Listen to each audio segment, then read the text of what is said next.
Tiga saan si puti? Tiga saan? Taga Pasig po. Ha? Pare Willie. Ay, tiga saan kayo? Pasig po. Pasig. Anong trabaho niyo ang puti? Pa-extra. Dati pong yung pagkabi-karinderya, pag naubusan na, pa-extra. Ang iyong misis ay ilang taon? 33 na po ngayon. Ikaw? 49 po. Ilan ang diferensya nun?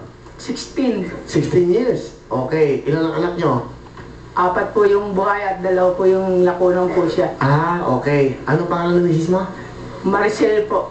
Maria. Maricel, kamusta? Ba't kanina ka pa umiyak? Namapansin ko kasi tinagmamasdan ko. Ba't kanina ka pa iyak na iyak?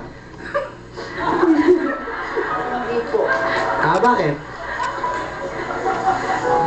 Salita. Sige, sabihin mo sa amin. Ang hirap kasi maraming sa edad niya gusto niya magbago, kaya lang maraming taong gustong i-down siya. Kaya sabi ko sa kanya, andito lang kami, mga anak niya. Sige lang, okay lang. Sige lang. Makikinig kami sa inyo. Kaya gusto ko sabihin sa mga nanonood na huwag niyong i-down yung asawa ko. Kasi gusto niya magbago.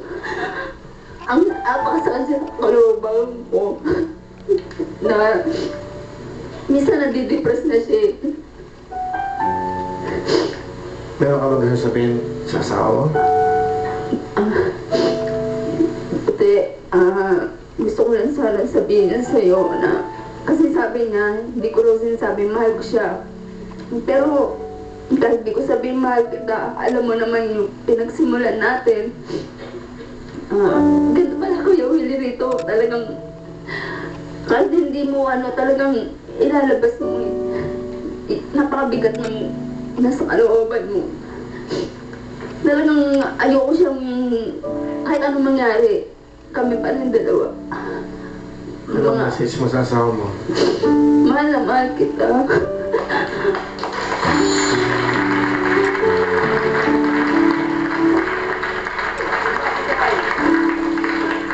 Yung mga taong gusto kong ilagay sa hindi maganda, huwag mo intindihin.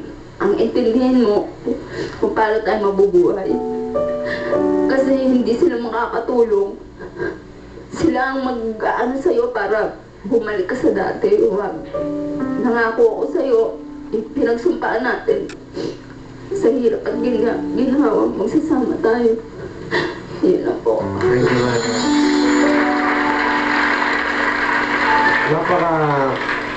Napaka-sincere ng asawa mo na parang matibay na siya sa pinagdaanan nyo. Pero sobrang pagmamahal yung nararamdaman namin. Kaya maraming naluluha. Kasi dito, tama ka. Dito talaga bibigay ka. Alam bakit? Dito kasi nakikinig kami. Dito kasi, kayo ang bida. Hindi ako, hindi kahit na sino artista. Kayo ang binibigyan namin ng importansya dito. Pinapakinggan namin kayo para may matutunan kami at ma-inspire kami sa mga pinagdadaanan ng mga Pilipino. Never naging strong ang host dito. Laging kayo ang importante sa amin. Mahal namin kayo lahat. Kaya, pinahinggan namin. Ito ano gusto mo sabihin sa asawa mo?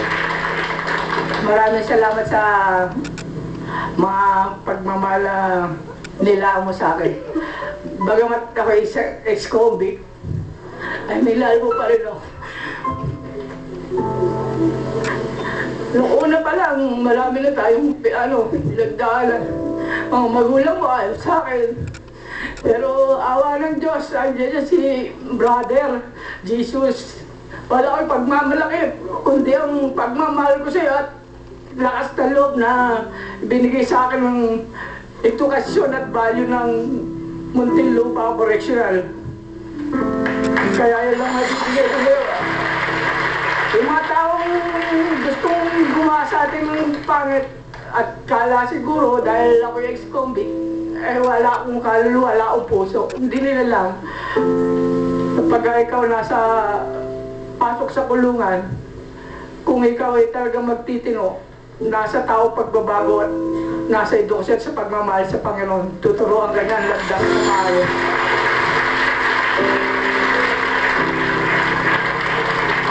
Okay mo? Parang yung papi, Oo. ay parang Willie, po yan, nang ako'y nakulong po, ganyan pala siya, 3 years old. Eh, natingnan ko pa nga ako ng bininyagan niya, yung handa niya. Nang paglabas ko ngayon, nagkataon, nandun ako sila sa Bulacan. Nagkataon, sabi ko doon sa kababata ko yung tsuri niya. Oh, nagkita tayo sa babae niyo. Sabi ko, sama ako sa'yo dahil kababata ko. Nakita ko siya. Sabi ko, sino ba to? Ito ba yung pamangkin mo na yung maliit pa lang, ang ganda. Sabi ko, ganyan. Oh, hindi mo pwede kataluin yan. Kasi may wagaw yung pag-ibig. Napaibig ko siya, tsaka ako lang nila. Galing, eh? Ito, 4 ka po yung mga anak ko. Dahil sa pagmamahal ko siya kanya, kita niyo naman, yung anak ko, kambal, parang kambal niya. Oh. Dahil mahal na mahal ko yung asawa ko. Wow. Tingnan yung kamukha niya.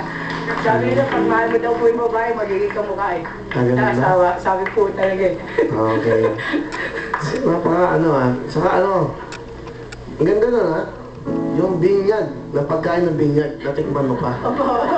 Di ba? Hindi niya siya. Ang ganda, di ba? Paglabas mo, kumbaga, bilhin mo, eto ka. Eto ka ha, eto, nagbibinyagan tayo. Siya, binibinyagan na gano'n. Pinakain pa po ako ng handa. Ano gusto ko yung binibinyagan siya? Bata pa siya? Opo. Tapos, ngayon, Asawa ko na po siya. oo, galing ano? Nangyayari mga talaga yun. Buti nga merong programa yun. Nalalaman namin, akala namin, wala talaga imposible sa pag-ibig na may waga. Palapakan natin po, sumasalag si Puti. Anong talent? Mga Puti? Ako pa po kami mag-asawa. Okay, ito na po ang magkasama, nagpapangalan, Maricel at Puti.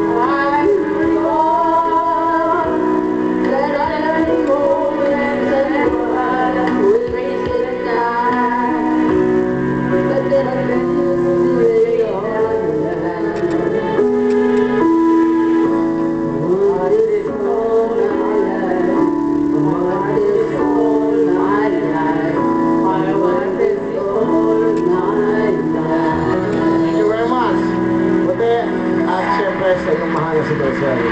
Maricel, liga. Maricel? Liga.